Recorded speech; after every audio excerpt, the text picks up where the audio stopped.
देहाध्यास से निवृत्ति कैसे ले। दोस्तों, जय श्री राम, जय सीताराम। देहाध्यास क्या है? वो क्यों नहीं छूटता?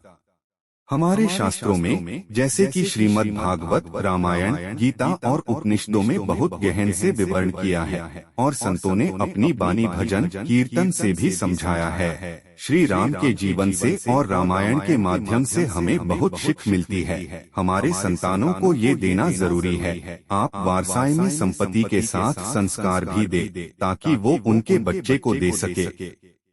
हम अपने असल विषय पर ध्यान देते हैं, जो आप धैर्य से सुनो। हे वत्स, तू कौन है? मनुष्य मैं इंसान हूँ, मैं जन्म लेता हूँ और आखिर मृत्यु के शरण में चला जाता हूँ। हे जीव, तू ब्रह्मा स्वरूप है, तेरा शरीर मनुष्य है। शरीर और आत्मा दोनों अलग है। तूने शरीर से मान लिया है कि ये शरीर ही तू है। शरीर के सुख से तू सुखी है, दुख से दुखी है। शरीर गोरा है तो तू मान लेता है तू गोरा है, काला है, युवान है, तू ताकतवर है, तू वृद्ध है, वगैरह वगैरह। ये सब तेरा भ्रम है। हे वत्स, तू अनेकों जन्मों से देहाभिमान रूपी पाश से बंधा है। इसलिए वो पाश को ज्ञान से काट देगा, फिर समझेगा कि तू आत्मा है, ब्रह्मा स्वरूप है। अज्ञानता के कारण वो लक्ष 84 योनि में घूमता है, फिर आखिर में मनुष्य शरीर मिलता है। मैं एक दृष्टांत देता हूँ, तू ध्यान से सुन।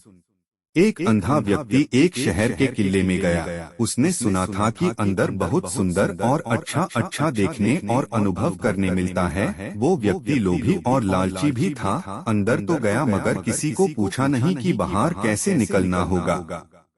इस किले का कितना दरवाजा है? बस सुनी सुनी बातों से अंदर चला गया। बहुत घुमा, साथ में देखा भी और कई वस्तुओं का रसपान भी किया। आखिर थक गया, फिर बाहर जाने का मन हुआ तो किले के दीवार से हाथ लगा लगा कर चलने लगा। फिर क्या? अंधेरा होने लगा। तभी उनके पास कोई सज्जन पुरुष आया और पूछा, भाई तुम क्या कर रहे हो? तो अंधे ने कहा, मुझे किले से बाहर जाना है। वो दयालु सज्जन ने कहा, भाई इस किले का एक ही दरवाजा है, आप इस तरह ही हाथ लगा लगा कर चलते रहो, जब दरवाजा आए तो निकल जाना। अंधे ने शुक्रिया कहा और नमस्कार किया, फिर चलने लगा। आगे हुआ ऐसा कि वो अंधे व्यक्ति जैसे दरवाजा के नजदीक आया ही था, तभी उनको माथे में खुजली आई। वो एक हाथ से खुजली करने लगा और चलता भी रहा, दूसरे हाथ में डंडा जो था। बस जैसे दीवार को फिर हाथ लगाकर चलने लगा तो जो एक ही दरवाजा था वो पीछे छूट गया और वो आगे निकल गया। बार बार कुछ न कुछ उनके शरीर को होता और वो आगे निकल जाता। ऐसे घूमता ही रहा। रास्ते में छोटे छोटे पत्थर, कादव, पानी, कचरा आदि आते रहे और दुखी दुखी हो गया। इतने में काफी समय बाद वो सज्जन पुरुष फिर मिल गया और पूछा, भाई आप अभी बाहर नहीं निकले? अंधा बोला, मैं तो कब का घूम रहा हूँ मगर दरवाजा आता ही नहीं। फिर वो महापुरुष ने उस अंधे का हाथ पकड़कर दरवाजा दिखाया और बाहर निकाला। वत्स, ये दृष्टांत से ये सीखना है कि जो अंधा है वो अज्ञानी जीवात्मा है, जो शहर है वो संसार है, जो किला है लक्ष 84 योनि है, जो दरवाजा है वो मनुष्य देह है। रास्ते में जो आया वो सुख और दुख समझना। जो सज्जन पुरुष मिला वो गुरु है, ईश्वर है।